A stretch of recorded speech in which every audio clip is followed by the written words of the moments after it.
들을수록 건강해지는 유익한 방송. 듣다 보면 빵 터지는 유쾌한 수다. 나는 의사다. 시즌 3.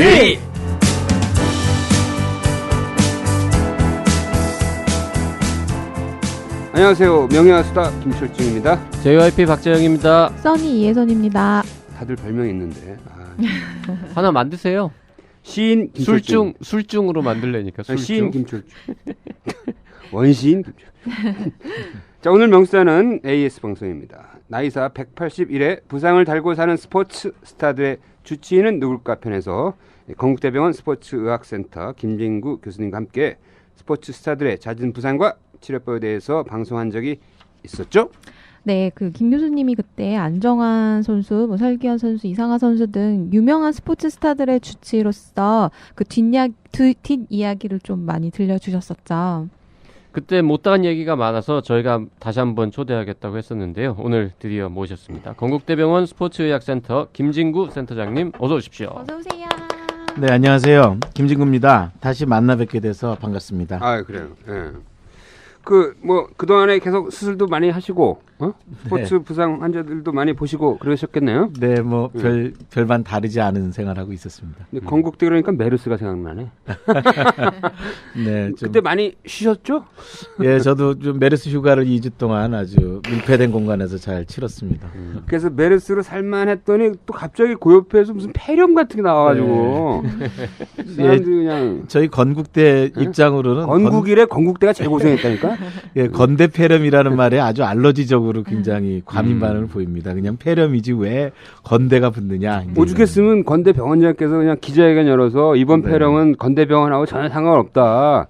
환자들은 안심하고 찾아와라 했는데 맞아요. 예, 네, 기자회견까지 사실은 열었어요. 건국대 병원으로 들어온 폐렴 환자는 없었거든요. 그러니까. 그냥 좀 떨어져 있는 실험 병동에서 실험실에서 일어난 건데. 하여튼 건국이래 참 고생 많이 하신 것 같아. 요즘 환자의 경험이 중요한 화두인 것 같던데 환자의 경험이 뭐지? 사전적 정의는 이렇습니다. 환자의 경험이란 치료의 전 과정에 걸쳐서 환자가 느끼게 되는 감정에 영향을 주는 모든 상호작용의 총합으로 이는 의료기관이라는 조직의 문화에 의해 형성된다. 어려워. 이런 설명도 있죠. 환자의 경험이란 당신이 병원에서 돌아온 다음 배우자에게 들려주는 이야기다. 멋진데? 그 말은 누가 했나요? 폴 슈피겔만과 브릿 베렛이 쓴 Patients Come Second라는 책에 나와. 페이션트 컴 세컨드? 환자는 두 번째다? 환자가 첫 번째 아니었어? 무엇이 첫 번째인지는 책에서 확인하래. 책 제목도 환자는 두 번째다. 이런 책도 있는데 환자의 경험이 혁신이다? 환자들은 사물이나 숫자나 질병이 아니다. 환자는 병원의 미래다. 클리브랜드 클리닉 환자 경험 개선 프로젝트. 환자의 경험이 혁신이다. 이런 건 좀 읽어줘야 돼. 네. 자, 김진규 교수님을 다시 한번 조금 소개해드릴게요. 지금 정형외과 교수시고 네네. 스포츠학 센터장이시고 대한스포츠학회 편집장하고 계십니다. 그다음에 주로 이제 무릎 쪽으로 전공을 하셨죠. 예. 2015년 대한스포츠학회 최우수 구연상을 받았습니다. 구연상이라는 게 이제 논문을 이제 잘 발표했다는 네네네. 거죠. 뭐 예. 이렇게 구라를 잘 쳤다 이러는 게 아니죠. 비슷합니다. 요건 뭐예요? 2013년 대한스포츠의학회 제마의학상? 예, 제마의학상이라고 이제 그런 학술상을 이제 대표하는 건데. 네. 제마는 뭐예요? 제마가 참 재밌죠. 이제 악마를 제어하는 그런 의미로 제마인데 사실은 스포츠학의 우리나라의 아버지라고 할 수 있는 하권익 교수님의 호입니다. 그래서 하권익 교수님이 그래요? 국제학술상을 타서 받은 상금을 우리 대한스포츠학회 쾌척하셔서 이제 학술상을 제정하셨고 본인의 호를 붙여서 제마의학상이라고 하는 그런 상을 받아서 사실은 여러 가지 상 중에서 저희 스포츠의학을 하는 사람들은 이 상을 굉장히 영광스럽게 생각하죠. 그래. 그럼 한국 스포츠학의 아버지는 학원이고 어머니는 누구세요?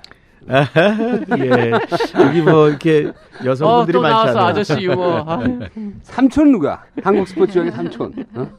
이모.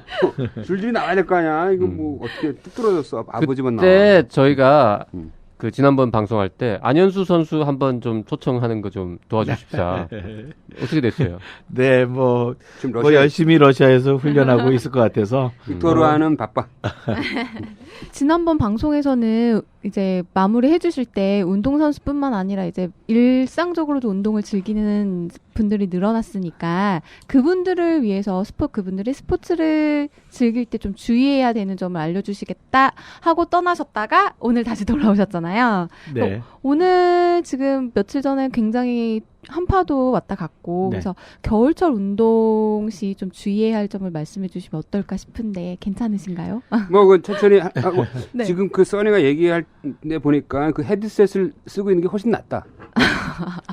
왜 귀라도 가리면 나아요? 아니 그 조금이라도 면적을 그 가려야 헤드셋을 가리고 다녀 길거리나 아, 이런 데도. 그럴까요? 그럼 아니 그냥 훨씬 눈만 낫네. 내놓고 다니는 게 어떨까요? 훨씬 나. 왜 히잡 쓰라 그러지? 내가 좋은 거 가르쳐 준 거야. 자, 쓸데없는 얘기 그만하고 그 겨울철 스포츠 이거 너무 광범위한 질문이야. 그죠? 예. 네, 맞습니다. 구체적으로 이제 우리가 이제 하나씩 네. 풀어 가야지. 네. 자, 일단 나는 대한민국 의학이 스포츠학이라고 봐. 의학 자체가. 우리나라 사람은 병만 낫게 해줬으면 그래서 병만 낫게 해주면은 그걸로 만족하지 않아. 그걸로 바로 회사로 출근할 수 있게 해줘야 돼. 바로 일할 수 있게 해줘야 되고, 바로 선수로 뛸 수 네. 있게 해줘야 돼. 그러니까 한국 의학 자체가 스포츠학이야. 요 차이죠, 스포츠학의 차이가. 예, 뭐 너무 명쾌하게 정의를 내려주셨네요. 역시 진짜 최고의 기자, 진짜 최고의 의사이십니다. 예. 최고령 의학 최고령, 여기서 최고는 최고령. 아니 자, 근데 스포츠 의학 하나만 여쭤볼게요. 스포츠 의학 센터에서 근무하시면 네, 보시는 환자 중에 운동선수, 네. 그 직업적인 운동선수하고 그냥 일반인하고의 비율은 얼마나 됩니까? 압도적으로 일반인들이 많죠. 아, 그래요? 네, 한 10에서 15% 정도가 운동선수이고. 뭐 10%는 없는군요, 예. 그래도. 예, 저희는 좀 그래도 상대적으로 많은 편입니다. 저희 수술의 한 20%, 재활센터의 한 15% 정도가 운동선수. 근데 이게 스포츠 손상 환자가 점점 늘고 있지 않나요? 예, 왜냐하면 광범한 의미에서의 스포츠 손상이 굉장히 넓어지기 때문에 뭐 당연히 늘고 있습니다. 내가 네. 한번 이거 관련해서 기사를 쓴 적이 있는데 2010년인가부터 이런 스포츠 손상 환자가 급속히 늘어났어요. 그 예, 원인이 예. 뭐냐면 그때부터 주 5일제가 시작된 거예요. 네네, 아주 굉장히 중요하죠. 아. 네. 그러면서 토요일, 일요일 날 밖에 나가서 놀기 시작한 거야. 네네. 축구하고 야구하고 막 네. 등산하고 그러니까 당연히 환자가 느는 거지. 네, 맞습니다. 네. 그래서 주 5일제가 다 좋은 건 아니야. 네. 아니 뭐 이렇게 운동하다 다치는 건 어쩔 수가 없는 거지만 네, 네. 네. 겨울철엔 좀 환자가 더 늘어요? 겨울철에 제가 이제 주로 하는 거는 그러니까 무릎 관절에 대한 수술을 하는 정형외과인데 무릎 관절 수술은 굉장히 많습니다. 겨울에 이제 스키나 스노보드 같은 동계 스포츠에다가 이제 관절염 환자들이 많이 넘어지고 이제 그 비틀리면서 쓰러지고 하는 것 때문에 생기는 어떤 여러 인대 손상이나 반월상골 손상 이런 것도 관절염이 또 겨울에 특히 악화되기 때문에 아주 겨울에는 뭐 굉장히 힘들 정도로 예, 그래서 환자 이게 많습니다. 나는 담배 보면은 이 지나친 흡연은 폐암을 일으킬 수 있다. 뭐 이렇게 돼 있잖아요. 스노보드에도 네. 네. 그 부주의한 조작이나 해도 십자연골 손상을 일으킬 수 있다는 경고 문구가 스노보드 어디에 이렇게 들어가야 되지 않을까? 왜 축구공에도 하나 쓰죠. 지나치게 축구하면은 성적이 떨어질 수 있다거나 뭐. 무릎을 다칠 수 있다 써야지. 그다음에 그리고 이제 스노보드 살 때는 십자인대 부상 하나 주세요. 뭐 이렇게. 근데 혹시 스노보드 주변에 요새 뭐 폐암 주세요 뭐 이런 다음에. 주변에 스노보드 타는 사람을 친하게 친구로 지내신 적이 있으신가요? 아니 그거 하여튼 타고 다니는 사람 치고 안 다친 사람 진짜 많이 다쳐. 왜냐면 우리나라 사람들이 또 굉장히 어그레시브해요. 네. 그리고 제대로 교육을 받고 충분히 숙지돼서 안전 코스대로 가야 되는데 그냥 잘난 체 하려고 조금 배운 다음에 그냥 고난도 코스로 그렇죠. 내려오니까 다 다치는 거야. 연령대가 달라서 이게 스노보드는 훨씬 저보다 젊은 세대가 타는데 기본이 자유정신입니다. 룰도 없고 그러니까 어떤 주법도 없고 그냥 자기가 균형만 잡을 수 있으면 그냥 아무런 그 가파르기도 즐기자 이런 건데 사실은 그게 자유정신 굉장히 위험하죠. 그래서 위험하죠. 저희 이제 스포츠학 하는 사람은 스노보드를 굉장히 좀 위험하게 생각해요. 그러니까요. 지금 헬멧 쓰게 해요? 헬멧을 요새 많이 보급률이 늘었습니다. 적어도 이제 유청소년들, 네. 특히 이제 초등학교, 중고등학교 학생들은 상당히 이제 그 헬멧을 많이 쓰고 있고 또 스키장에서도 무료 대여를 해줄 정도로 이제 그런 서비스가 강화되고 있기 때문에 헬멧이 많이 보급되고 있지만 여전히 이제 스키보다는 스노보드 쪽이 헬멧을 쓰는 확률이 굉장히 적습니다. 그러니까 네. 내 생각에는 헬멧 쓰게 해야 돼. 의무화시켜야 예. 돼 이거. 예. 어? 저도 그렇게 동의하고 있습니다. 애들 머리 다쳐 네. 봐. 어떡할 거야. 지금 자전거 헬멧도 아직 의무화 안 되지 않았습니까? 개도 하고 있지 않나? 그러니까 개도 정도지. 어. 이제 어떤 나라에서는 의무화돼 자전거 있지. 헬멧 의무화되어 있잖아요. 자전거도 이 헬멧 무조건 써야 돼. 하여튼 여러 보호장구 중에서 하나를 들려면 헬멧입니다. 왜냐하면 아니 이건 이 방송은 너무나 헬멧 중대. 협찬 아니야 이거. 네, 너무 중대 부상으로 이어지기 때문에 특히 겨울철처럼 차가운 데서 네. 딱딱한 노면이 있는 데서 넘어졌다. 아. 이제 이거는 굉장한 중대 부상으로 갈 수 그렇지 있죠. 미국 네. 같은 데서는 자전거를 타려면 무조건 헬멧 쓰고 네. 안 쓰면은 경찰이 단속을 하니까 어. 총 맞아 잘못하면. 하여튼 뭐. 우리 교수님한테 이 일반 정형외과하고 스포츠의학 센터하고의 아주 혁혁한 차이점이 뭐예요? 이게 참 좋은 질문했죠. 예. 좋은 질문이자 너무 어려운 질문이라서 스포츠학 강의를 좀 해달라 그러면 저도 도대체 이게 뭔지 너무 또 재미없는 얘기들만 있는데 그래서 이제 스포츠 잘하는 의사가 치료하는 건가? 뭐 실제로는 골프의학회가 있는데 거기에 네. 있는 사람들 거의 학회원 의사 전원이 싱글이에요. 그래요? 예, 와. 그러니까 그런 사람들이 이제 골프를 잘 알기 때문에 네. 골프하는 사람들의 부상을 이해할 수 있다. 뭐 이제 이런 것도 있을 수 있고요. 달리는 의사들처럼 마라톤 완주하시는 의사 네. 선생님들이 할 수 있고 그런 것도 있죠.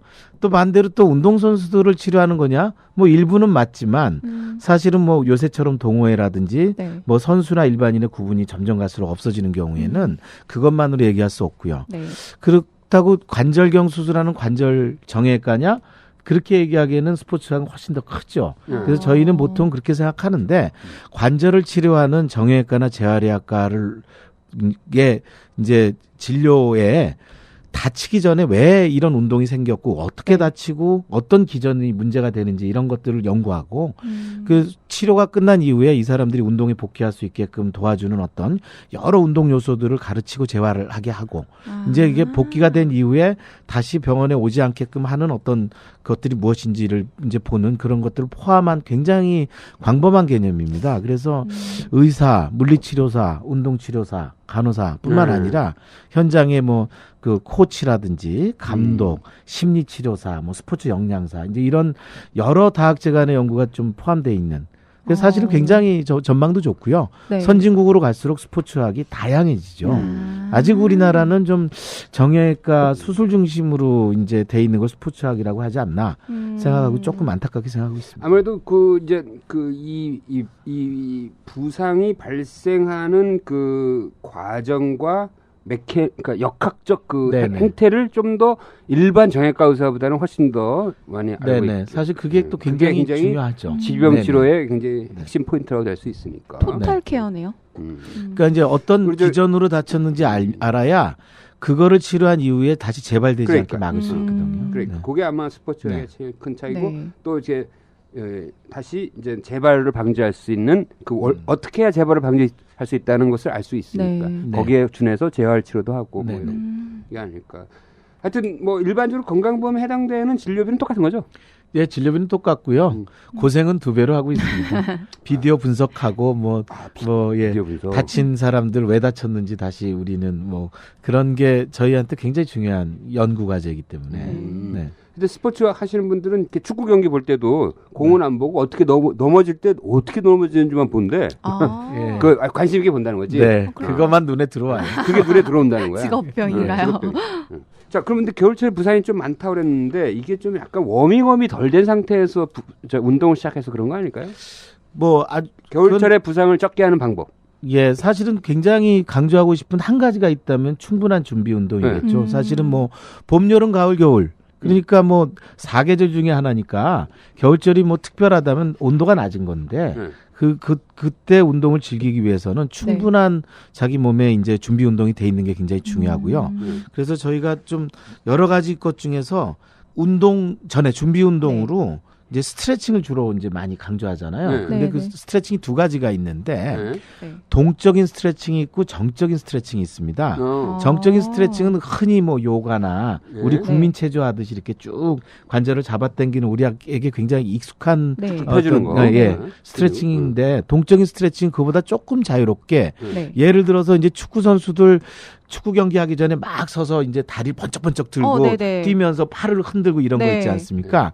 이런 게 동적인 스트레칭인데 그러니까 실내에서 네. 막 이렇게 팔을 흔들고 다리를 번쩍번쩍 들고 하면서 가볍게 뛰는 네네. 그러니까 몸의 온도가 온도가 약간 아. 오르는 워밍업과 동시에 관절을 풀어주는 동적인 스트레칭 조금 이렇게 약간 좀 과장된 여러 가지 동작들을 그냥 프리스타일로 하시면 됩니다. 그러니까 약간 몸이 좀 덮여질 정도로 네네네. 이렇게 하면 되는 건가요? 예, 그래서 그런 이게 10분 정도의 동적인 중요한 예, 그게 말씀인데 되게 중요한 것 같아요. 그 이제 사회자가 말이 많으면 안 되는데 자꾸 말을 많이 하거든요. 근데 이게 있잖아 일반적으로 모든 이제 점점 일반 개인의 운동도 점점 전문화가 되잖아요. 네네. 그래서 예. 이 준비 과정도 이제는 좀 전문화될 필요가 있다. 네. 선수들이 하는 걸 따라할 필요가 있다 이거지 내 얘기는. 네. 음. 사실은 좀 오늘은 좀 일반인을 위한 그 방송이라고 한다면 네. 좀 일반인들이 상당 우리나라에서 부상이 많은 게 뭐냐면은 운동하는 시간만을 운동이라고 생각해요. 아하. 근데 사실은 준비 운동의 워밍업서부터 마무리 운동까지가 포함되어 있는 게 그러니까 운동인데 예를 들면 러닝머신에서 뛰고 뭐 헬스 가서 근력 운동을 막 하는 거로 1시간을 하면 네. 자기는 1시간 운동을 했다고 생각을 하는데 네. 그 전에 이제 옷을 갈아입고 이제 동적인 스트레칭을 하고 몸을 풀어주고 충분히 이제 릴렉스를 해서 땀이 식을 때까지 가는 거를 1시간 반이란 개념을 갖지 못하세요. 근데 그게 부상하고 아주 연결이 됩니다. 아, 그렇구나. 예. 나는 몸 풀다가 지쳐. 토탈 케어 개념을 가지고 계시거든요. 예. 아우 힘들어. 그 FIFA 그러니까 세계 축구 연맹인가? 네네, FIFA에 FIFA. 가면은 그 운동 전에 할 수 있는 뭐 11 스텝 뭐라는 예. 그게 있어. 네. 그게 아주 기가 막히게 만든 거야. 네네, 맞습니다. 그것만 따라하면은 거의 운동 부상 웬만큼 줄일 수가 있다. 그래가지고 네. FIFA의 그 홈페이지 쳐서 거기 11 스텝 가면 딱. 예, 11 플러스인데 하여튼 뭐 11 스텝 11 맞습니다. 예. 플러스. 예, 그거 동영상 네. 되게 쉬워. 네. 동영상 다 돼 있고 따라하기 굉장히 쉬워. 그거 하면 돼. 검색하면 다 나오겠네요. 다 나와. 아, 그래서 네네. 11 플러스인가요, 그게? 네네. 그래서 그게 세계적으로 대인기를 끌었어요. 네, 조만간에 이제 저희가 우리나라 그 보급용으로 우리나라 말로 다시 이제 그걸 보급하려고 지금 준비 중에 있습니다. 유튜브도 있고 진짜요? 유튜브 이게 전 세계적으로 아주 빅 히트를 쳤어. 그 그래서 이제 운동 좀 하는 사람들은 그걸 다 따라하도록 자꾸 이렇게 권유를 하고 있지. 저도 운동 좀 했는데 왜 저 몰랐을까요? 이제 주로 이제 축구에서 잘 다치는 거를 과학적으로 분석해서 그거를 예방할 수 있는 어떤 동작이 필요한지를 대별해 가지고 한 거라서 굉장히 과학적인 근거가 있고 그래요? 논문이 굉장히 많습니다. 안 그래도 청취자 질문 중에 조기 축구를 자기가 너무 사랑하시는 분이 있는데. 그거 읽어봐봐. 지금 질문 지금요? 받아. 지금 그냥 바로 해요?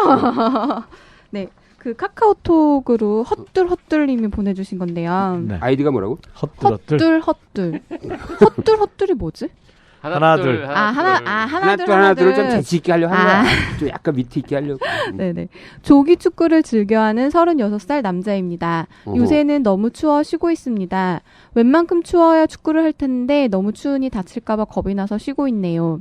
지난 주말에 검색을 하다 보니까 이건 뭐 축구에 대한 건 아니고 워밍업 크림에 대한 건가 봐요. 네. 부상을 방지해주는 스포츠 크림 같은 게 있더라고요. 온열 크림인데 바르면 따뜻해져서 워밍업도 빨리 도와주고 체온도 오르고 이 열이 관절까지 전달돼 관절과 근육이 이완되는 크림이라고 하더라고요. 이거 재밌네. 네, 그렇죠. 저 처음 들어봤어요. 근육통 예방과 부상 방지에도 좋다고 하는데 이런 스포츠 크림이 정말 도움이 될까요? 야, 이거 재밌네. 네. 이게 좀 들어보셨어요, 이거? 아세요? 저는 몰랐는데 우리 트레이너들한테 물어보니까 네. 그런 게 있대요. 워밍업 크림이라고 있답니다. 이거 약간 그래서 일단 뭐 그러게요. 검증되지 않은 것 같다. 예, 왠지. 발열을 이제 인위적으로 발열을 시켜서 네. 근육 이완시키고 찜질 역할을 하는 건데 네. 사실은 좀 아까 좀 말씀드린 대로 충분히 워밍업을 하고 몸이 온도가 높여진 다음에 네, 하는 게 네. 좋거든요. 10분 내지 20분 정도 준비 운동이 필요한데 바로 축구하려면 바로 뛰자는 말이죠. 그렇죠. 그래서 오히려 이런 식의 크림이 과연 이제 안전한 스포츠에 도움이 될 것이냐에 대해서는 조금 저로서는 좀 회의적입니다. 그러니까 전- 비용도 전체적으로 좀 들고. 그렇죠. 근육을 스트레칭 시키고 전체적으로 체온을 올리는 게 중요한데 네. 이거는 뭐 그냥 바른 부위만 살짝 열난다는 거 아니야. 그렇겠죠. 네, 네, 전신에 네. 바르든지 뭐 아니면은 예. 그 전체적인 워밍업으로 체온을 올리든지 해야 될 것 네. 같은데 제가 전신에 이제- 바르면 너무 비쌀 것 같고. 제가 이게 요새 이제 좀 비싸네요. 진료를 보다 보면 음. 조기 축구회 회원들이 정말 많아요. 부상병동이에요. 네. 그런데 그래서 이제 물어보죠. 조기 축구회 축구를 왜 이렇게 많이 하시나? 네. 그랬더니 자기 건강을 위해서 한다는 거예요.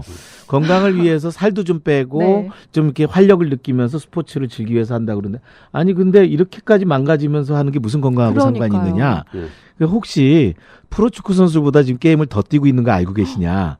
그래요? 당연하죠. 프로축구 선수들은 일주일에 한 번 내지 두 번 게임을 뛰는데 네. 그렇지. 조기 축구 회원들은 매일 뛰거든요.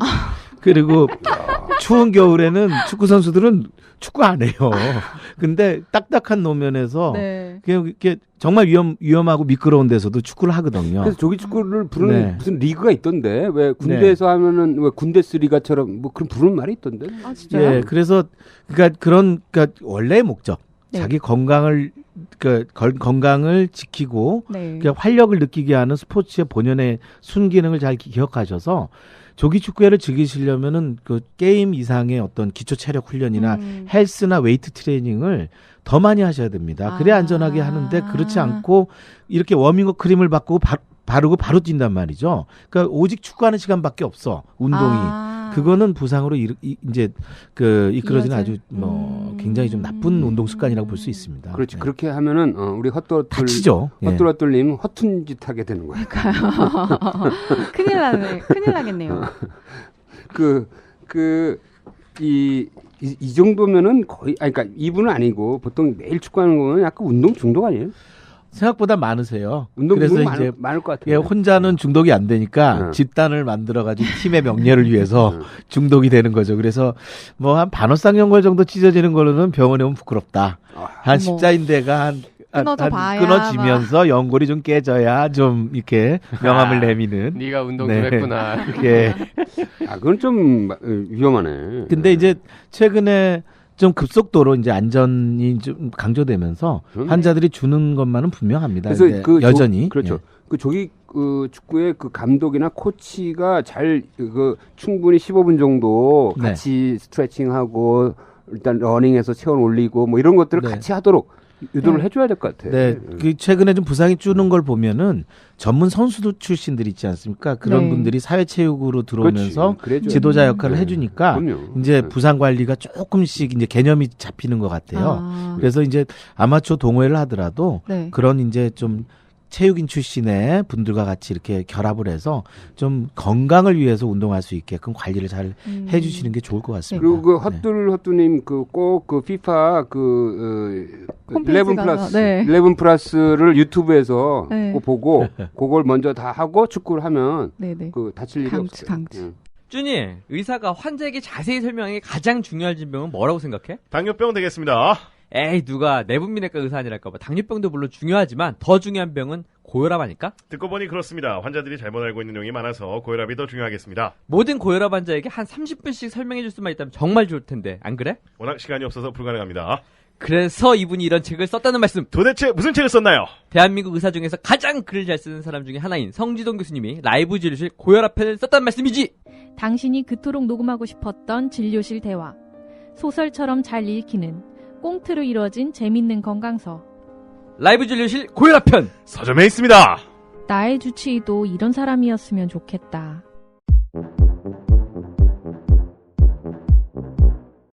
사실은 그 지난번에 김진구 교수님 네. 방송 출연하시고 난 뒤에 생활체육인 분들의 질문이 좀 들어왔는데 오케이 또 해봐요. 아 지금 바로 더 할까요? 네. 괜찮- 네. 네, 알겠습니다. 그러면 음. 먼저 제가 하나 읽어볼게요. 네. 이메일로 000KK 한메일님이 보내주셨는데요. 네. 안녕하세요. 출퇴근 시간 이용해서 애청하고 있는 35세 남자입니다. 오케이. 지난 주말 토요일 오전에 축구를 하다가 햄스트링을 다쳤습니다. 야. 오른쪽 다리를 순간적으로 쭉 뻗다가 허벅지 뒤쪽에서 뚝 하는 느낌을 받고 넘어졌습니다. 와. 처음에는 통증이 심했고 통증이 좀 가라앉은 뒤에도 걸을 때는 절룩거리게 되더군요. 당일 오후에 집 근처 정형외과에 가서 진료를 받았습니다. 선생님께서는 다친 허벅지 뒤쪽을 만져보시면서 통증 부위를 확인하시고 햄스트링 부상이라고 하셨습니다. 주사를 맞고 물리치료 후 처방전을 가지고 이틀치 약을 지어서 복용했습니다. 병원에서 의사 선생님께 햄스트링 부상에 대해서 제가 어떻게 해야 되는지 여쭤봤는데 그냥 온찜질 정도밖에 없다고 하셨습니다. 다친 지 3일째 되는데 약간 절긴 하지만 통증은 많이 없어졌습니다. 햄스트링 부상은 잘못 치료하면 고질적으로 재발한다고 알고 있는데 어떻게 재활 치료를 받아야 하는지 궁금합니다. 이 사연 재밌게 읽는데. 네, 자, 햄스트링. 자, 우리 이 건국대 교수님이니까 건국 햄스트링이야 이게 뭐야? 아, 예, 뭐, 모구천 햄스트링은 뭐야? 예, 아, 좀 정말 뭐, 이런 아재 개그는 어떡하죠? 예, 당황스럽습니다. 일단 그러게요. 일단 햄스트링이 뭔지 모르는 사람이 있을 것 같아요. 햄스트링은 이제 무릎을 구부리는 허벅지의 뒤쪽 근육을 햄스트링이라고 해요. 아하. 그리고 이제 주로 안쪽에 있거든요. 그 허벅지 안쪽에. 뒤에. 허벅지 뒤에 안쪽에. 그래서 사실은 아주 흔치는 않은데 네. 제 35세 남자분한테 왔다는 게 이렇게 아주 흔한 건 아니고 아. 이제 성장기 유청소년들한테는 굉장히 많죠. 이제 뼈는 자라고 근육은 늘어나질 않기 때문에 뻣뻣해지거든요. 그런 자세로 갑자기 방향을 바꾸거나 힘을 쓸 때 이제 확 이제 뒤쪽이 잡아당기면서 늘어나는 게 이제 햄스트링 부상이고 네. 운동 선수들한테 약간 찢어진 건 아니고요. 찢어졌다고 봐야죠. 부분 파열인데 이제 네. 잘려진 게 아니라 이렇게 드드득하고 늘어나는 찢긴 거죠. 거구나. 그러니까. 보통은 이제 근육이 힘줄로 이행되는 부위, 아. 그러니까 거기에서 많이 일어납니다. 그러니까 네. 관절에서부터 한 10cm에서 15cm 위쪽에 아. 이제 눌러서 아프면은 햄스트링 부상인데 아. 이제 이게 그냥 쉽게 좀 쉬고 그 안정하면 좀 잘 낫거든요. 아. 그런데 똑같은 힘을 쓰면 붙는 거죠. 예, 자연스럽게 붙는 거죠. 예, 똑같은 힘을 쓰면 똑같이 아파져요. 그래서 고질적인 병으로 이제 잘 간다 이제 이렇게 돼 있고. 그러네. 그럼 뭐. 그래서 옛날에 아주 우리나라 국민 스타였던 박찬호 선수, 네. 또 최근에 아주 아주 강타자였던 이범호 선수가 이제 햄스트링으로 각각 이제 한 6개월 이상 이제 경기를 못 뛰었던 적이 있죠. 아. 그래서 이제 전문 운동 선수들에게는 굉장히 심각한 고질병으로 이어지는데 네. 다행스러운 건 일반인들에게 있어서는 그런 아주 결정적인 파워가 네. 일상생활에서 요구되지 않기 때문에 이렇게 온찜질하고 네. 적절한 스트레칭하고 그다음에 이제 스트레칭을 해요. 찢어졌는데. 이제 한 초기 급성기 때 2, 3주를 지나고 나면은 네. 이게 염증 조직으로 오그라붙으면서 치유가 일어나기 때문에 뻣뻣해지거든요. 아. 그래서 그거를 적절히 이제 네. 막 기분 좋게 약간씩 뜯어내면서 유연성을 키우는 게 스트레칭이기 때문에 좀 적절한 스트레칭을 하면서 근력 운동을 해야 되는데 네. 근력 운동은 이렇게 스쿼트와 같이 앞 근육하고 뒷 근육이 밸런스를 맞추면서 구부렸다 폈다 하는 게 좋아요. 네, 네. 이제 레그 컬이라고 하는 동작 엎드려서 그냥 힘을 팍 써가지고 햄스트링만 강화시키는 건데 네. 그런 동작은 다시 이제 부상 재발로 이어질 수가 있죠. 아. 그래서 이제 그런 스쿼팅 같은 자세를 잘 하고 이제 스트레칭하고 좀 너무 무리한 동작을 네. 좀 삼가하면서 서서히 회복되는 것들을 관찰하면 크게 오랫동안 고질병으로 가진 않습니다. 단 이제 선수들의 경우에는 아주 각별한 전문 재활 치료가 3개월 이상 필요하다는 그런 걸로 알려져 있죠. 그래서 이제 선수들에게 알려진 거를 일반인들이 너무 그 얘기를 듣고 네. 두려워하거나 아주 좀 그렇게 걱정을 많이 하실 필요는 없을 것 같아요. 그럼 이분은 언제부터 다시 축구를 하실 수 있나요? 아마 지금 질문이 옛날에 들어왔기 때문에 축구하고 계실 것 같은데요. 그러니까요. 2번 더 찢었어. 근데 네. 네, 축구 중계 보면서 참 굉장히 네, 네. 궁금했던 거 있는데 그 선수들이 막 부상당해서 넘어지고 쩔뚝거리고 이런 장면 굉장히 많이 나오잖아요. 네네네. 근데 어느 순간 딱 되면은 해설자가 막 보면서 햄스트링 올라왔어요. 햄스트링 막 이러면서 진단을 내리더라고요. 근데 넘어지고 쩔뚝거리는 모습을 보면은 그게 햄스트링이다 아니다 알 수 있어요? 해설자가? 아니요. 아니에요.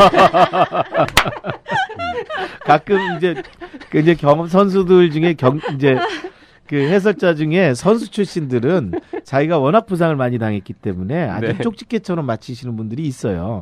근데 정반대로 경기를 저도 이제 중계를 보다 보면 아니 저런 얘기를 현장에서 왜 하시지? 이제 이런 것도 가끔 있기 때문에 뭐 너무 그렇게 심각하게 들으실 필요는 없습니다. 아. 전문적인 진단에 따라 얼마든지 뭐 바뀔 수가 있죠. 네. 그렇구나. 그 이분이 이제 온찜질해서 이제 약간 네. 힐링을 촉구하는 걸 했잖아요. 네. 근데 사람들이 언제는 얼음찜질해야 되고 언제는 따뜻하게 네. 해야 되는지를 모를 때가 많아. 이렇게 부상당한 그 순간에는 얼음찜질을 해야 돼요. 얼음찜질이 좋습니다. 이제 급성기에 피가 나고 부을 때는 얼음찜질이 좋고 크게 이제 만성기가 돼서 붓지도 않고 그냥 만성적으로 약간 오그라붙는 느낌이 있으면서 아프다.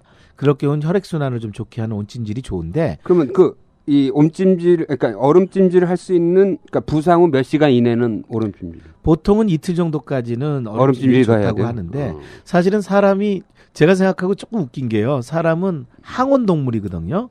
그러니까 피부 밑으로 관절까지 그 따뜻하든 뭐 그 얼음 그러니까 춥든 간에 온찜질이나 냉찜질의 온도가 들어가질 않습니다. 그러니까 굉장히 사람의 피부는 훌륭한 단열재거든요. 그래서 온찜질이나 냉찜질을 가지고 그러니까 아주 예민한 논쟁을 벌이는 걸 보면 조금 우습죠. 사실은 그런 열이 본인의 주관적인 기분에 비해서 실제로 관절 부상 부위에는 그다지 영향을 미치지 않는다는 것. 단 이제 그러니까 타박상 같은 그러니까 피하의 부상이라면은 뭐 당연히 그런 원칙을 따라야 되겠죠. 네. 그 다음 질문도 오케이. 읽어볼까요? 해피 이걸 뭐라고 읽어야 되는 건가요? 자, 뭐 가부타? 그냥 네, 아무튼 해피님이 보내주신 해피답다? 건데 해피답단가 봅니다. 답답하네. 아, 네. 시즌 1부터 3까지 꾸준히 잘 듣고 있는 청취자입니다. 저는 40대 중반의 남성으로 마라톤에 푹 빠진 생활체육인입니다. 물론 직장 생활을 하면서 일주일에 약 3일 정도는 밤마다 미친 듯이 온 동네를 뛰어다니면서 운동을 하고 있고요. 약 1년 정도 됐습니다. 얼마 전 오른쪽 뒤꿈치가 아파서 동네 정형외과를 가서 진찰을 받았는데 의사 선생님이 오른발과 왼발이 짝짝이라는 겁니다. 우리나라 사람 대부분이 그렇다고 하셨고요. 그러면서 발바닥 완충제 쿠션을 처방해 주셨고 근점막염이라고 하시더군요. 이 상태로 운동은 계속해도 되는지요? 그리고 그 근점막염이라는 게 완치가 안 된다고 들은 것 같은데 그것도 맞는 말인지 궁금합니다. 마라톤이 정말 좋은 운동이라 생각이 돼서 계속하고 싶거든요. 도움 부탁드립니다. 이런 사람도 진짜 많아. 네, 근데 일단은 좀 족저근막염입니다. 근점막염이 아니라. 네네네. 네. 그리고 이게 굉장히 오래 가지만 낫습니다. 예. 일단은 만성이지만 낫는다는 확신이 치료에서 제일 중요한 것 같아요. 네. 그리고 이제 원인으로 좀 보자면 뭐 그렇게 막 많이 뛰는 게 원인이 될 수 있고요. 네. 나이가 좀 일정 정도 들어서 뻣뻣해지는 것도 원인이 될 수 있고요. 그 발에는 정상적으로 아치가 있죠. 그게 없으면 평발이라고 그러잖아요. 네. 그 아치를 유지하기 위해서 족저 네. 발바닥에는 굉장히 근막이 타이트하게 이제 받쳐주고 있는데 네네. 그게 뼈에 붙는 부위에서 염증을 일으키는 거죠. 반복적으로 이제 뛰어다니게 될 때 부딪히는 부위라서 그런 거예요. 네. 그래서 사실은 뭐 굉장히 뭐 비싼 치료, 초음파, 뭐 여러 가지 주사 이런 게 있지만 가장 교과서적으로 원칙적인 치료는 스트레칭입니다. 그러니까 무릎을 다 펴고 네. 발목을 핀 상태로 발바닥을 이렇게 뒤로 이렇게 제쳐지는 네. 발바닥 스트레칭을 제대로 꾸준히 매일 하면 석 달 안에 좋아지십니다. 세 거기에 달이에요? 조금 효율적으로 기분 좋게 하는 거, 그러니까 둥그런 병을 네. 이렇게 발바닥으로 계속 밀면서 돌리면 조금 처음엔 아파도 기분 좋거든요. 이제 그런 게 효율적으로 이제 발의 아치에 맞춰서 병이 이렇게 둥글게 네. 스트레칭을 시켜주기 때문에 부드럽게 네, 네. 그런 게 좀 도움이 될 수 있고요. 네. 가급적이면 자기 체중을 좀 실으라고 그러죠. 그래서 책에는 한 20kg 정도 백팩을 맨 상태로 좀 밀어봐라. 뭐 이제 이런 것도 권하고 있고. 그 유리병을 이렇게 네. 해도 돼요? 빈 병을 이렇게 네. 병을 미는 것보다 이 발바닥으로 네, 네. 쓱쓱 앞뒤로. 네. 사실은 저도 그럴 나이가 돼서 그런지 수술을 저희가 뭐 바쁠 때는 뭐 10건에서 하루에 뭐 서너 건을 하게 되기 때문에 네. 굉장히 오랫동안 서 있는 직업입니다. 사무직하고는 거리가 멀거든요, 저희가. 네. 그래서 오랫동안 그렇게 수술을 겨울에 특히 노동직인데. 예, 맞습니다. 바쁘게 하다 보니까 족저근막염이 저한테 왔어요. 어허. 근데 명색이 스포츠와 의사인데 그러니까요. 제가 주사를 맞거나 뭐 이렇게 할 거냐 하다가 이제 결심을 하고 얼마 만에 낫는지 스트레칭을 좀 제가 체크를 해봤습니다. 네. 그래서 봤더니 정확하게 3개월 2주 만에 통증이 완전히 사라졌습니다. 그래서 스트레칭이 네네. 가장 효율적인 방법이라는 걸 알려드리고 싶고요. 병의 그 크기는 어느 정도? 그냥 보통은 이제 소주병. 예, 소주 병이나 뭐 소주를 싫어하시는 분은 사이다병. 이러면 뭐 그러면 이렇게. 일단 이걸 해볼까 하고 소주를 사서 드실 것 같아서. 마시고 나서 마시고 버리지 나서요? 말고. 네, 예, 예. 그러면 그거를 발바닥 유리병을 놓고 이렇게 굴리려면 서서 처음처럼이나 해야 이런 되나요? 네. 쓰다리? 예. 그 서서 해야 되나요? 아니면 앉아서 예, 서서 해야 무릎을 되나요? 피고 네. 이제 완전히 이제 발바닥으로 이제 자기 체중을 무릎을 밀어가지고 정확하게 펴고. 예. 펴고. 발 뒤꿈치에 있는 힘줄이 짝다리로 아킬레스 쓰는 거죠. 힘줄이죠? 짝다리로 쓰는 예, 거죠. 예. 네? 짝다리 아. 쓰고. 아킬레스 힘줄을 힘껏 밀어가지고 발바닥이 쭉 펴지게 아. 이제 그렇게 아. 하는 거라서 네. 그 동작은 그렇게 어렵지 않습니다. 혹시 이것도 인터넷에 검색하면 예, 찾을 수 충분히 있나요? 뭐 많이 나와 있겠죠. 뭐라고 아주 유명한 검색하면 되나요? 족저근막염의 스트레칭 운동 뭐 이런 게 아. 찾아보시면 빈병 될 겁니다. 밀기? 빈병님. 아 글쎄요, 뭐 처음처럼 밀기 뭐 이런 건 없을 것 같고요.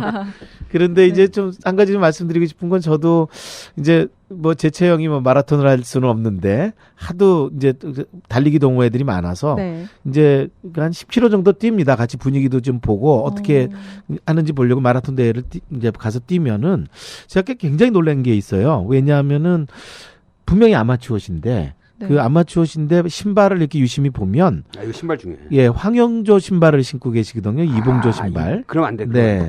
그게 뭐냐면은 네. 마라톤 선수들은 이미 오랫동안 달리기에 단련이 돼서 발바닥이 굉장히 딱딱합니다.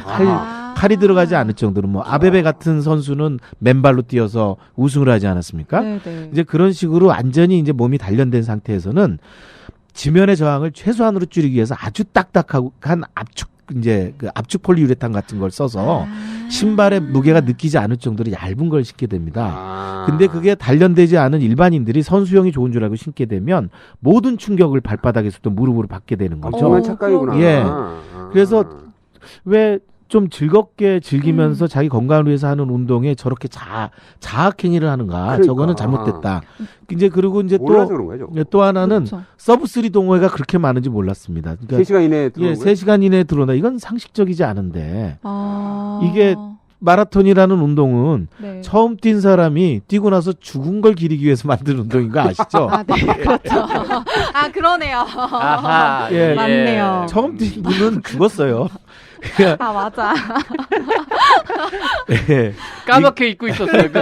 네. 그래서 예, 얼마나 페르시아, 힘들었으면 죽었겠어. 페르시아 이란에는 마라톤이 없죠. 음. 예, 패전했으니까. 그래서 처음 뛴 사람이 그러니까 인간의 한계를 도전하는 운동으로 상징적인 의미가 있는데 네. 그 운동을 하면서 기초 체력 훈련을 안 하고 그 다음에 안전장구가 없이 그냥 뛴다. 그러면 돌아가지는 않더라도 뛰고 왜 아프냐고 묻는 게 나는 비상식적인 것 같아. 아픈 게 당연하죠. 그러니까 이거 굉장히 중요한 포인트 같아. 이게 왠지 이제 선수들이 신는 신발은 뭐 왠지 좋은 거고 맞아요. 네네. 속도를 낼 수 있을 거라고 네네. 착각하는 맞아요. 거지. 그거는 이거는- 오직 기록을 위해서 최적화된 어떤 그 기록용 신발이지 안전한 신발이 아닌 겁니다. 그 발이 이렇게 훈련에 최적화된 상태가 아닌 상황에서는 충분한 네. 쿠션이 좀 있어야겠고. 네네. 아, 그러네요. 그리고 마라톤 동호회는 뛰는 시간보다 훨씬 더 많은 시간을 웨이트 트레이닝과 스트레칭에 보내야 되는데 하루 아까 그 보내주신 분들처럼 네네. 일주일에 3번에서 5번을 뛰세요. 하루에 뭐 10km, 20km를 그냥 뛰시는데 나머지 웨이트 트레이닝 시간이 없어서 안 하세요.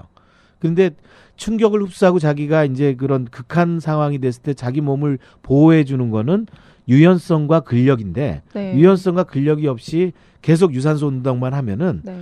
다 모든 게 빠지죠. 그래서 어. 오히려 충격을 흡수하기가 어려운 상태의 몸 상태가 돼버리고 굉장히 뻣뻣한 몸 상태가 되는 오히려 경우가 더 많습니다. 허약해진다고도 볼 수 있겠네요. 그러니까 이게 우리나라 사람들이 약간 이 국민성이랑 관련돼 있어. 뭔가를 하면 상당히 댓글 달려요.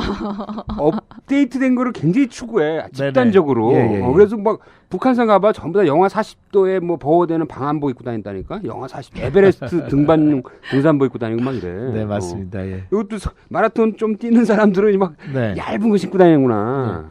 그래서 그런지 마라톤 부상이 제법 있어서 실제로 우리나라에서 마라톤 인구가 많이 줄었고요. 네. 그러니까. 사실 비슷한 일은 1990년대 미국에서도 일어났습니다. 그래서 현재 90년대를 피크로 해서 미국의 마라톤 인구는 한 3분의 1로 줄었다고 하고요. 저희는 통계가 없어서 잘 모르지만 저희 외래를 볼 때 어떤 체감은 한 반 이상 줄지 않았습니다. 한때 확 유행하다가 네. 조금 많이 줄긴 했는데 예, 예. 아마 여러 가지 이유가 여러 가지 이유가 있겠죠. 그리고 이제 네. 그 초창기에 제대로 자기 몸에 대한 검진 없이 마라톤 뛰다가 이제 심근 네. 경색 와가지고 사고 난 경우도 많이 있었거든요. 예, 예, 예. 그러니까 그런 것들이 뉴스에 한두 번씩 뭐 마라톤 대회에서 사망 이런 게 나오니까 사람들이 좀 겁나서 안 하는 것도 있는데 충분히 검진하면 되는 건데. 네. 네. 근데 이 신발이 중요한데요. 예를 들어서 어떤 선생님이 그러는데 이 에어 쿠션 있잖아요. 이제 네네.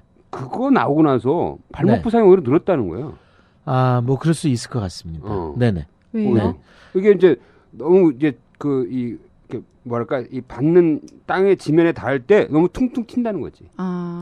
에어쿠션이 좀 약간의 착각을 일으킬 수 있는 건데 네. 이게 축성, 그러니까 스트레이트하게 들어가는 압력을 줄여줄 수는 있지만 높이가 높아지기 때문에 안으로 이렇게 접질러질 가능성이 있고요.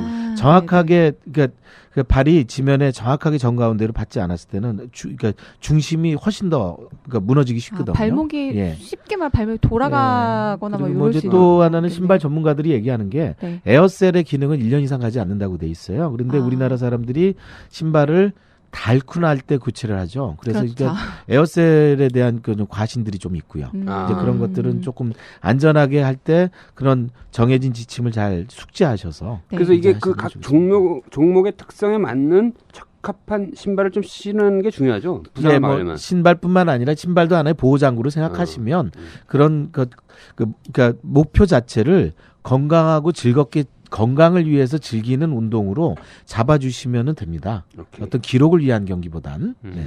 그리고 그 뛰는 자세도 중요할 것 같아요. 내가 이제 네. 이게 발에 이렇게 뒤꿈치부터 먼저 닿아야 되는 거 아니에요? 지면에? 네, 맞습니다. 그는 네. 구르듯이 닿아야 되는 거죠. 그러니까 발 뒤꿈치부터 그다음에 네. 아치, 그다음에 발. 네, 맞습니다. 예, 그렇습니다. 내가 왜 하냐면요. 제가 그 황영조 선수한테 뛰는 걸 한번 배웠어.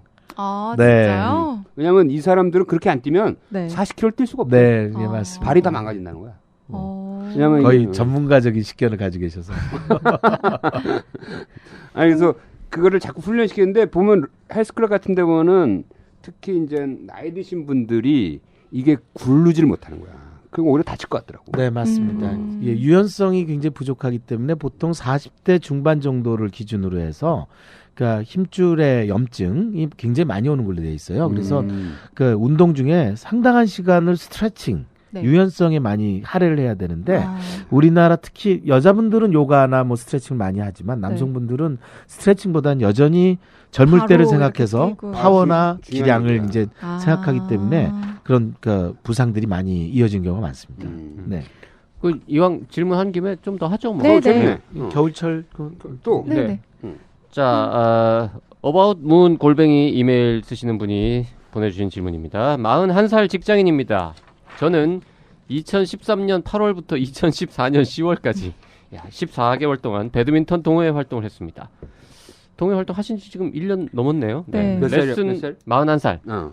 레슨도 빠짐없이 받았고 지역구 아마추어 대회에도 출전할 정도로 열심히 했습니다. 배드민턴을 하던 중 오른손잡이라서 오른쪽 어깨 통증이 있어서 3달에 한 번꼴로 회사 근처 통증의학과에 가서 치료를 받았습니다. 치료는 초음파로 어깨 상태를 보고 힘줄이 부었다고 해서 힘줄 부위에 주사를 놓아서 치료하는 것을 말합니다. 반복적으로 2-3달에 한 번씩 5-6번 받았습니다. 어깨를 들지 못하거나 움직이지 못하거나 그런 건 없습니다. 지난번 방송에서 류현진 선수에 대해서 묘사해 주셨듯이 특정한 포지션에서 찌릿하는 통증이 있습니다. 그렇게 되면 힘이 들어가질 않고요.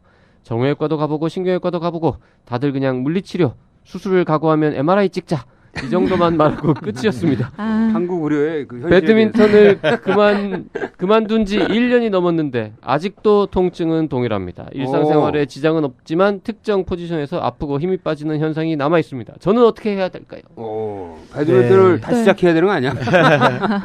그 좀 사연만 듣고 진단을 하기에는 좀 무리가 있지만 네. 유현진 선수의 경우와는 좀 달라 보입니다. 유현진 선수는 아주 과도한 강력한 피칭에 의해서 그 상완 이두근 알통을 만드는 근육이 어깨 관절에서부터 찢겨나가는 그런 그러니까 그 상당히 중대 스포츠 손상이고요. 네. 지금 이제 배드민턴과 같은 경우는 40대의 경우에 충돌 증후군이라는 게 있죠. 그래서 네. 이제 어깨를 둘러싸고 있는 팔을 밖으로 들어올리는 회전근개가 부어서 좁은 네. 공간에서 걸리는 겁니다. 그러니까 특정 동작에 이제 그러니까 걸리는데 이제 남자들 같은 경우는 이제 뒷주머니에 이제 지갑을 이제 그 꺼내는 자세라든지 여자분들은 혼자서 브레이저를 찰 때 그 자세, 그러니까 뒤로 이렇게 제낄 때의 동작이 충돌을 일으키거든요. 그래서 이제 그런 충돌 증후군이 있는데 보통 요새는 꽤 40대에서부터 그게 부어서 걸린다 해서 40견이란 말을 좀 써요. 오, 재밌네. 예, 근데 이제 조금 그런 재밌게 표현을 쓰는 건데 이제 네. 우리가 옛날에 50견이란 말을 네. 쓰다가 네. 최근에 안 쓰잖아요. 그게 이제 일련의 회전근개의 병이었다. 네. 40대에서부터 충돌이 일어나면 한 그런 상태로 한 50이 되면은 이제 이게 어깨가 관절막이 다 굳어버리거든요. 그래서 뻣뻣해지는 50견이 좀 오다가 네. 그게 풀려요. 그러면서 50대에서 저절로 한 1, 2년 고생하다 풀리고 그리고 막 살다 보면은 이제 갑자기 팔이 안 들어 올려지죠. 그래서 드디어 이제 회전근개가 끊어지는 회전근개 파열까지 이어지는 꽤 만성병으로 이어져서 뭐 그냥 뭐 어깨 관절을 하시는 선생님들이 네. 뭐 40견, 50견, 60견 뭐 이렇게 표현을 하는데 이게 초창기 충돌 증후는 굉장히 많습니다. 그래서 이제 그런 경우에는 이게 다 일일이 MRI를 하고 뭐 수술로 치료하는 건 아니고요. 네. 적절하게 스트레칭을 잘 하고 그렇게 원인이 되는 어떤 동작은 사실 좀 피해 주셔야 좋습니다. 그러니까 이제 배드민턴이 좀 맞지 않는 거죠. 그리고 네네. 이제 적절히 약도 잘 써야 되겠고 스트레칭 잘 해야 되겠고 특히 뒤쪽이 그 관절막이 잘 굳기 때문에 앞쪽으로 팔을 이렇게 쭉 펴서 네. 이렇게 반대팔로 이렇게 잡아 당겨서 뒤쪽 관절막을 제껴주는 그런 이제 스트레칭 운동을 잘 하시고 네네. 예. 아프지 않는 범위 내에서 어깨 주변의 근육 강화 운동을 하는 그런 일반적인 어떤 운동이 꽤 도움이 되고 그 심각한 문제가 아니기 때문에 보호만 해주면 몸은 서서히 이제 자기 원상의 어떤 기능을 회복해 갑니다. 그래서 네. 너무 걱정하실 정도는 아니라고 봅니다. 근데 특히 이게 이제 어깨가 굉장히 그 이 회전 각도가 제일 크잖아요. 네네. 우리 몸의 관절 중에서. 그렇죠. 네.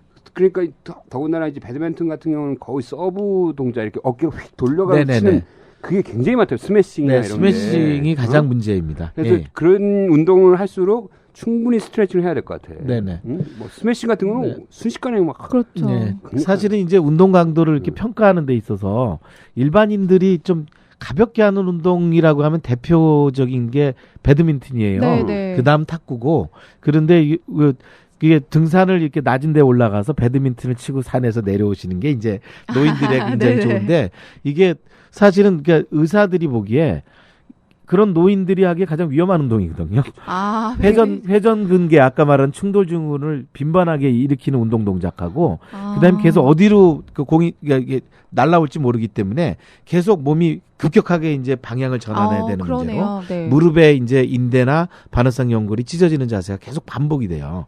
그러니까 좁은 공간에서 계속 그런 동작만 일어나는 그 운동이 안전할 리는 없죠. 그러네요. 그리고 우리나라 사람들은 동호회 정도 되면 굉장히 깊이 들어가 버리기 때문에 자세가 낮아지면서 굉장히 강력한 회전 운동이 일어나거든요. 네. 그런 걸로 탁구나 배드민턴은 안전한 운동이 아닙니다. 아. 네. 그래서 이게 그 약간 진짜 이런 거는 충분히 진짜 자기가 인식을 하고 예방할 네. 수 있는 걸 다 해놓고서 점점 경력을 쌓아가야지. 네, 맞습니다. 자꾸 승부에 집착하다 보면 네네. 이런 일이 벌어지는 거예요. 그 안전 수칙을 잘 지키면서 관리하는 게 훨씬 더 중요하다는 거죠. 기량이 높아질수록 네네. 안전한 운동이 아니라는 개념이 있어야 됩니다. 그리고 네. 대개 스포츠 선생의 그 일어나는 그 결정적인 거는 그 순간적인 무리한 동작. 내가 저 공을 포기하면 되는데 네, 맞습니다. 저 공을 살리려고 거의 막 막 이렇게 슬라이딩 하거나 막 그렇죠. 날아가거나 막 하다가 이렇게 오는 네, 그 네. 순간에 부상이 오는 맞습니다. 거야. 네네. 조금만 참으면 돼.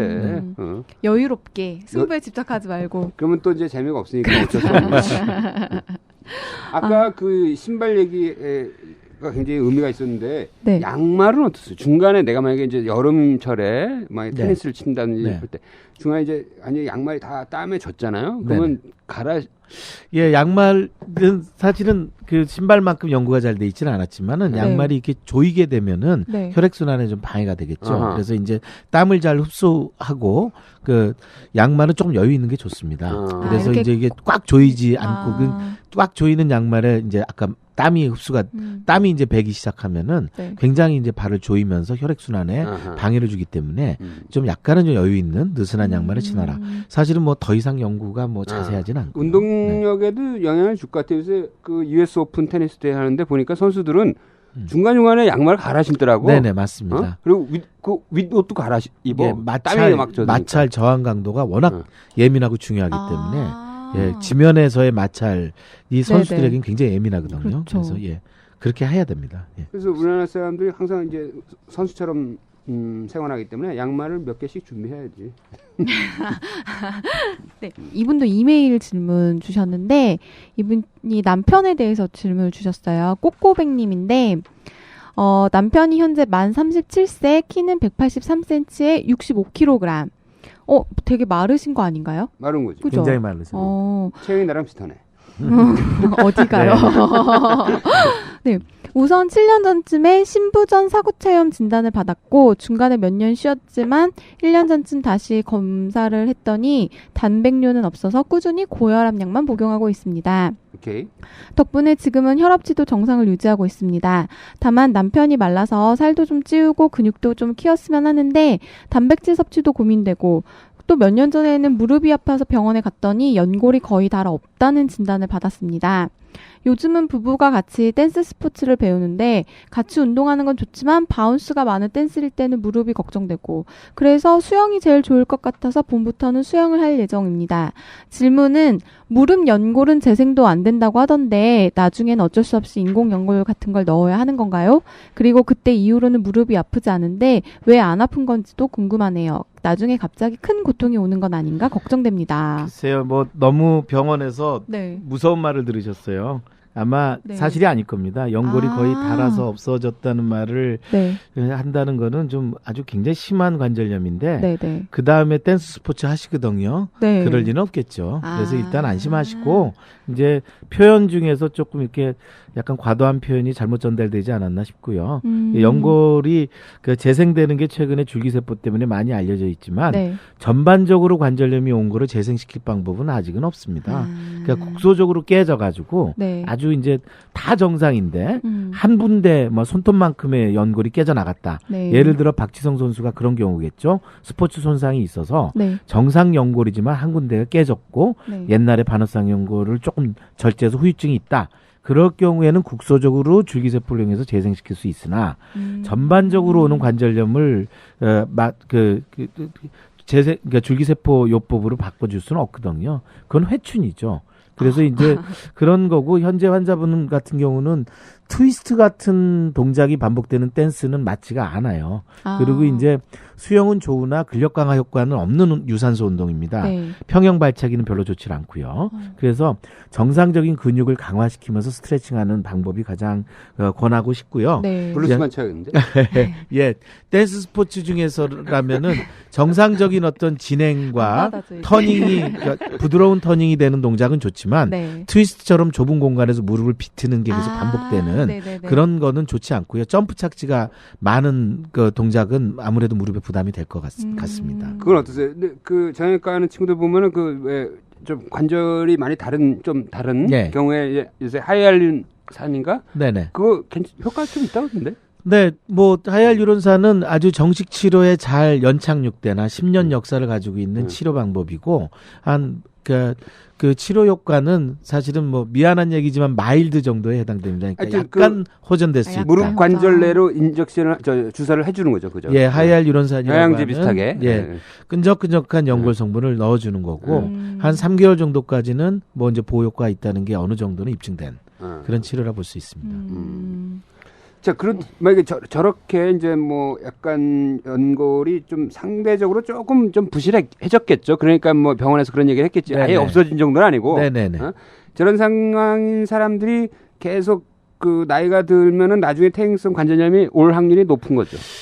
높기도 하지만 사실 또 왜냐하면은 이게 퇴행성 관절염 체중하고 굉장히 관련이 많은데 아하. 이분은 그러니까 체중하고 마르셨으니까. 관련해 가지고는 굉장히 저체중에 속하세요. 네. 그래서 오히려 근육 양이 부족한 게 걱정될 정도인데 웨이트를 잘 드시고 근육을 잘 키워서 힘을 좀 보강한다면 아주 나쁜 심각한 상태로 갈 것 같지는 않은 느낌이에요. 예. 이분은 그냥 근력 좋은 운동하는 운동 종목을 네. 잘 선택해서 건강을 위해서 잘 운동을 하시면 될 것 같습니다. 헬스클럽을 가시는 게 어떨까 싶기도 네, 맞습니다. 하네요. 예. 네. 자, 끝으로 하나만 더 하고 마무리하겠습니다. 아주 간단하게 답변하실 수 있을 것 같은 질문인데요. 목동 서기 엄마님이 카톡으로 보내주신 질문입니다. 우리 아들이 올해 초등학교 2학년이 됐는데 야구를 좋아합니다.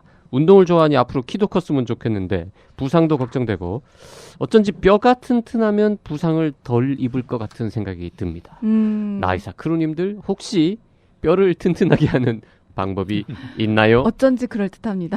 네, 궁금해요. 네, 뭐 여러 가지 뭐 설들이 있죠. 특히 우리나라 분들은 이제 애들한테 관심이 많기 네. 때문에 뭐 트램폴라인 같은 게 네, 맞아요. 이렇게 계속 방방 뛰게 펄쩍펄쩍 하는. 뛰는 게 네. 좋다. 만약 우유를 많이 먹이는 게 좋다. 네. 뭐 이제 이런 여러 가지 설들이 있지만 실제로 뭐 잘 고안된 연구일수록 뼈를 튼튼하게 하는 특별한 방법이 없다가 정상입니다. 근데 하여튼 근데- 그 중력적 자극을 주는 거는 네, 그래서 이제 골밀도를 올리는데 효과 있는 거죠. 예, 그래서 좀 입증된 세 가지를 든다면 네. 규칙적인 근력 강화 운동입니다. 그러니까 근육이 관절을 중심으로 위아래에 붙어 있기 때문에 근육을 수축할 때 뼈와 관절로 가는 혈액순환량이 굉장히 좋아집니다. 그렇죠. 네. 예. 그 다음에는 반복되는 점프 착지의 자극입니다. 그래서 그러니까 정상적으로 성장해 나가는 과정에 네. 애들의 성장은 연골이 생겼다 그 연골이 단단해지면서 뼈로 바뀌는 그런 성장 과정을 겪게 되거든요. 아하. 그래서 적절한 자극. 그 요새 우리나라 애들이 너무 이제 공부를 많이 하면서 그러니까 네. 실외에서 뛰는 운동들이 굉장히 적기 때문에 맞아, 이거 그런 심각해. 이제 게 있기 때문에 그런 것들을 주의해야 되겠고 그다음에 골고루 이제 섭취되는 영양소 이제 이렇게 할 수가 있겠죠. 그러니까 편식을 좀 줄이고 네. 그러니까 골고루 좀 음식을 잘 먹는다면 그런 것들이 도움이 될 것 같고요. 특히 이제 뭐 그러니까 수용성 그 칼슘으로서는 뭐 우유 같은 게 아주 대표적인 경우죠. 네, 네. 유제품이나 우유 같은 게 성장기 과정에 애들이 이제 좀 하루에 이제 좀 적절히 먹고 잘 운동을 한다면 네. 뼈를 튼튼하게 할 수 있을 거라고 생각합니다. 네. 그래 이거 규칙적인 어떤 그 이 중력이 가해지는 운동, 그러니까 뭐 달리기도 그렇고 농구도 그렇고 네. 배구도 그렇고 그런 것들이 굉장히 그 스키 성장에는 영향을 미치는 거기도 하고 그리고 미국에서 나오는 연구에 보면은 그런 초등학교 어린애들을 뛰어놀게 하고 수학 시험을 본 거하고 안 뛰어놀게 하고 수학 시험 본 거 봤을 때 뛰어놀고 낸 애들이 수학 시험을 더 잘 보더라는 거지. 왜냐하면 이게 그 운동 자체가 상대적으로 집중력을 올려주는 네, 맞습니다. 거야. 네. 그러니까 여러모로 좋은 거야. 그러니까 애들을 공부를 잘하게 하려면 운동을 시켜야 돼. 이거 비정상 연구실에서 한번 다뤄도 좋을 것 같은데. 그 내가 어렸을 때부터 운동만 해가지고 공부 잘한 거야. 내가 체육 특기생으로 국내 최초 체육 특기생 의대생이야. 최근에 뭐 아주 재밌는 연구 중에 하나가 대퇴사두근 허벅지 근육의 네. 강화가 그 두뇌에 그 미치는 영향. 재밌다. 오. 예, 굉장히 대퇴사두근이 적절한 어디예요? 운동량 이제 앞근육이죠. 네. 허벅지 앞근육, 앞근육이 제일 앞근육 제일 큰 그러니까 거. 강화되는 운동이 어. 실제로 좀 그러니까 두뇌 회전을 좋게 만들 좋게 수 있다. 한다. 이제 이런 그 스쿼트 같은 거 연구 하면 결과도 좋은 있어요. 거네. 그러니까 스쿼트 하면 스쿼트 같은 걸 좋겠네요. 하면은 뭐 두뇌 회전이 좋아지는 거네. 우리 스쿼트 자세로 방송을 합시다. 알겠습니다. 근데 그래서 지금 우리나라의 청소년들의 키 성장 트렌드를 보면은 2000년 10년 정도까지는 계속 올라갔어 키가. 근데 2010년 좀 이후부터는 정체되기 시작했거든. 그러니까 영양이 좋아져서 키가 올라가는 걸까 다 반영이 되고 나서 네네, 그 다음부터는 키가 안 자라는 이유가 뭐냐면 애들이 안 움직이는 거야. 네, 우리나라의 교육 여건하고 너무 관련이 그러니까 많습니다. 그럼 또 애들이 학원만 다니기 시작하면서부터 키가 안 늘는 거야. 그래서 지금 현재 슬프다. 우리나라 20세의 평균 키가 173이면 몇 10년째인가 7, 8년째. 그래요? 남자. 안 올라요, 남자가? 안 오르고 있다니까. 이거 심각한 문제야. 좀 있을 줄 거야 아마. 안 될 것 같은데. 하여튼 그래서 운동이 그만큼 중요하다는 거죠. 네, 맞습니다. 근데 오늘 김 교수님이 말씀하신 거 이제 잘 들어보니까 결국에는 그러니까 뭐 겨울철 부상을 예방하는 것도 그렇고 그냥 일반 생활 체육인들이 이제 부상을 예방하는 것도 다 스트레칭을 열심히 하고 근육 운동을 좀 많이 하고 네, 맞습니다. 이게 선행돼야 오케이. 부상 없이 운동을 할 수 있다. 좋은 이렇게. 그리고 이제 예를 들어서 이제 축구 같은 과격한 운동을 했어요. 그래서 정리하는 건 어떻게 해야 됩니까? 이 정리도 네, 중요할 것 같아요. 정리할 때는 그러네요. 아까 처음에 워밍업 할 때는 동적인 스트레칭이 중요하다고 그랬는데 네. 정리할 때는 정적인 스트레칭이 중요해요. 아. 그런데 이제 한 가지 꼭 좀 강조하고 싶은 게 겨울철에 실내 운동을 하게 되면 네. 이제 운동이 끝났을 때 땀이 나죠. 네, 네. 추운 바깥 환경에서 땀이 나는데 기화열이 얼마나 되는지 아시죠? 1g당 540칼로리. 체온이 확 빠져나갑니다.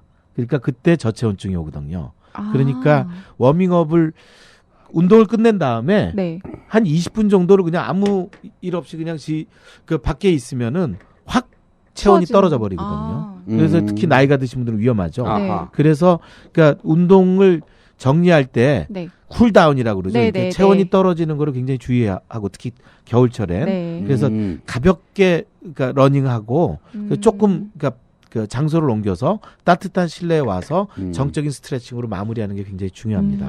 그리고 많은 이제 그 등산객이건 뭐건 이렇게 운동하고 나서 사우나 네. 가잖아요. 네네. 그건 어떻습니까? 뭐 나쁜 건 아니죠. 사우나로 가서 그 충분한 휴식과 네. 이제 그 근육이 긴장된 거를 풀어주는 건 굉장히 좋은 일인데 이제 반드시 그냥 사우나를 하지 마시고 정적인 스트레칭을 충분히 해주고 난 이후에 이제 그 사우나를 같이 하시면 좋겠습니다. 꿀팁인데요, 이거. 아니, 고재미로 운동하는 사람들이 있어. 아, 사우나 가는 재미로요? 네. 아니면 끝나고 나서 막걸리 한잔 하려고. 그렇죠. 조기 축구 하시는 분들이 대부분. 자, 오늘 우리 6개월마다 고정 출연이신가? 이러면 또 크루가 한 명 늘고 막. 아무래도 이제 겨울에 스키 타는 사람 많잖아요. 네. 요새도 그렇게 막 그 십자인대 다쳐서 오는 사람 많아요? 네, 굉장히 많습니다. 네. 왜? 그래요? 네. 그렇게 많이 막 경고나 경각심이 나왔는데도 준비가 안 되는구나. 이게 스키가 참 어려운 운동인 게 이제 네. 후진국형 병이 그러니까 부상이 있고요. 네. 아유 재밌네. 선진국이 돼도 줄어들지 않는 게 있고요. 아유 재밌어. 오. 네. 일단 그리고, 후진국은 뭐예요?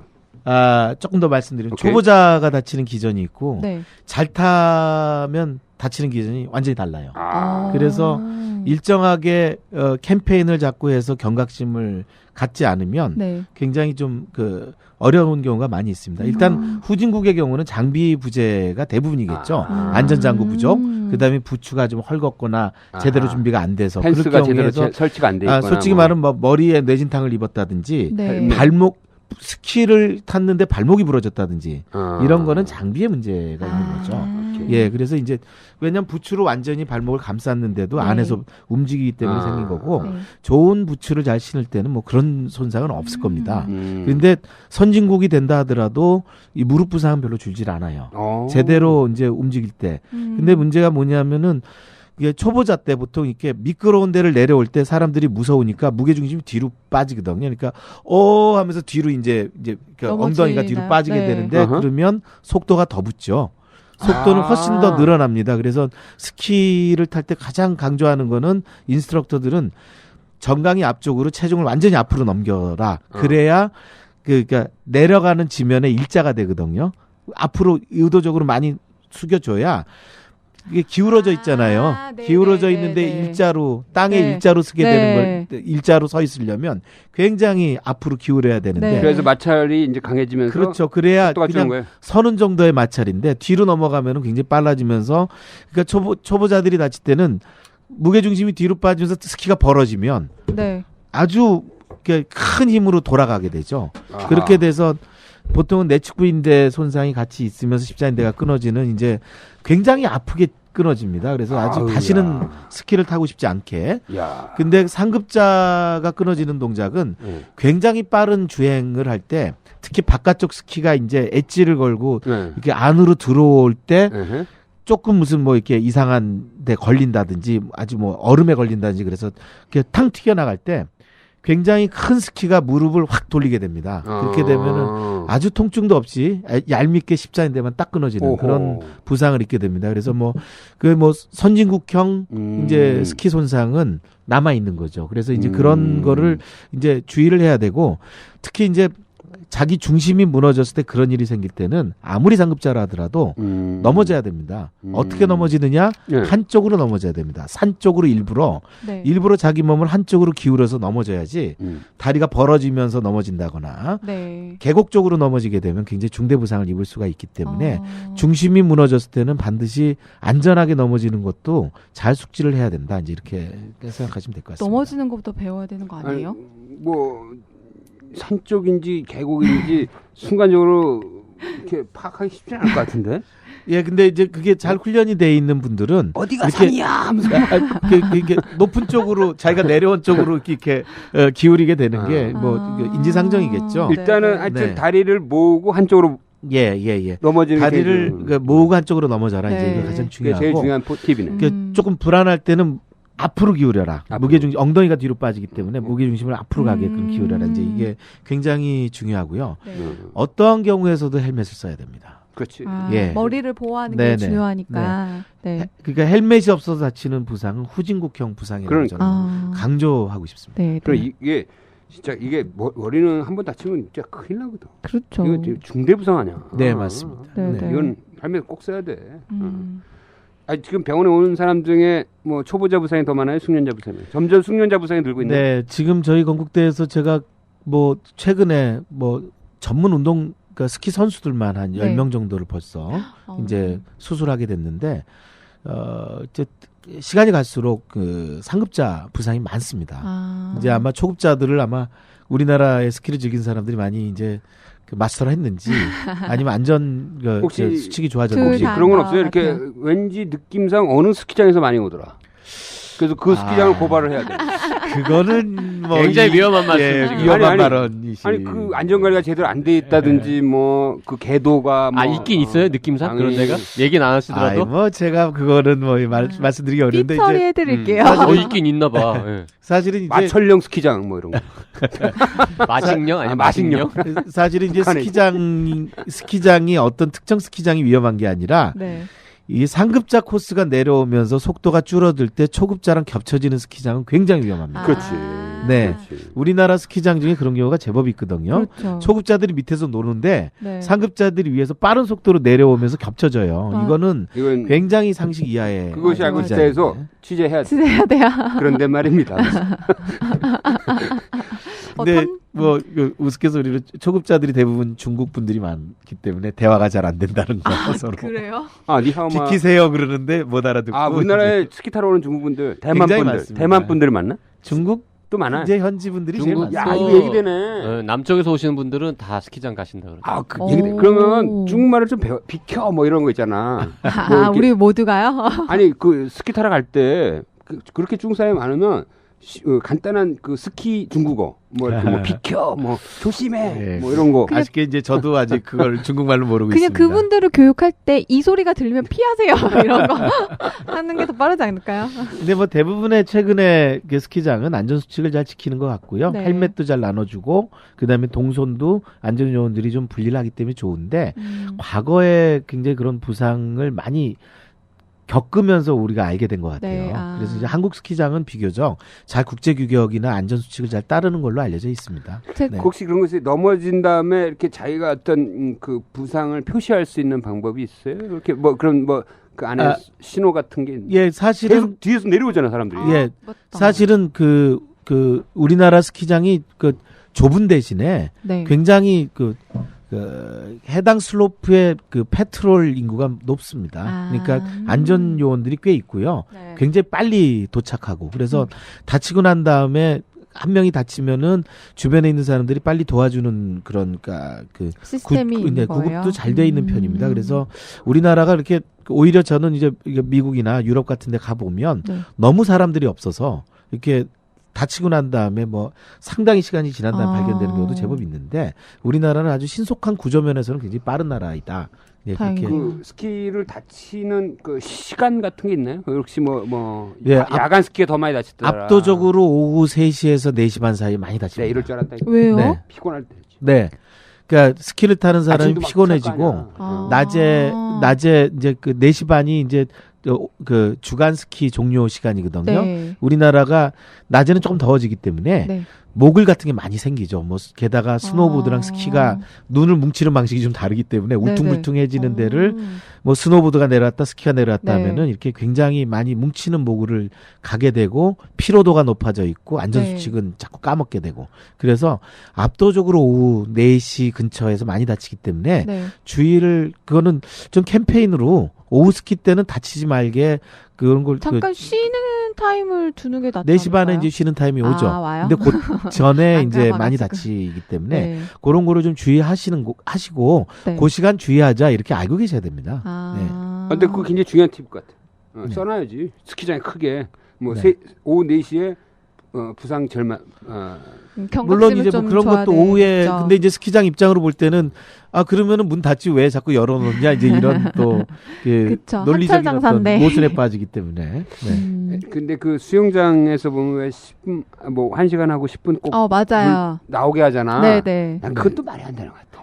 왜요? 아니 그거를 무슨 좀 약간 자율적으로 이렇게 하면 되지. 무조건 1시간 되면 다 나오게 하잖아.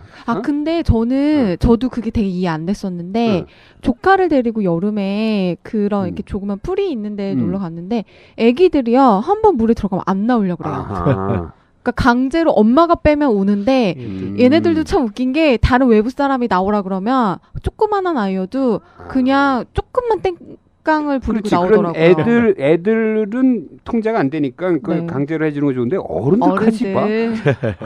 다 저도 나오라 그러고. 그렇죠. 외국에서는 그런 사례를 본 없어, 적이 없어. 없어요. 이게 내가 보니 나는 그래서 왜 그런가 했더니 이게 어떤 국회의원이 법으로 만들어놨어 이거를. 그래요? 그래서 세상에 그러니까 몰랐네요. 예. 아니 다른 좋은 법 맞는데 왜 이런 것까지 그냥 일일이 관여하는지 몰라. 그냥 그런 어른들은 사례가 자율적으로 많았나? 하면 되는 거 아니야? 그거는 못 맞습니다. 하겠어. 네. 수영장에서 저체온증으로 돌아가신 분이 많았다거나 뭐. 하여튼 스키장에 항상 체력적 피로도가 올라가고 그다음 약 오후 4시 네네. 그때 좀 3시 반에서 네네. 4시? 네. 이때 주의해서 타셔야겠네요. 네. 또 뭐 이렇게 스키장 가시면서 이렇게 느낀 건 없나요? 점심을 너무 많이 먹고 타면은 음주 스키 없어요? 음주 스키? 사실은 좀 우리나라에서 음주 스키가 조금 문제가 되는데 요새 많이 줄었거든요. 있을 것 그런데 같아. 몸을 덮이기 위해서 술을 마신다는 그 통념이 우리나라 남자들에게 좀 있는 것 같아요. 근데 네. 일시적으로 알코올이 체온을 높여줄 수 있으나 아까 말씀드린 기화열이 있죠. 네. 추운 데서 알코올, 그러니까 술을 좀 드셔가지고 그러니까 몸이 덮여진 거는 그 밖에 추운 공기에 나갈 때 훨씬 더 위험하게 저체온증을 유발할 수가 있습니다. 그래서 사실은 술 먹고 스키 타는 거 굉장히 위험하고 이거는 뭐 사실은 뭐 미안한 말씀이지만 네.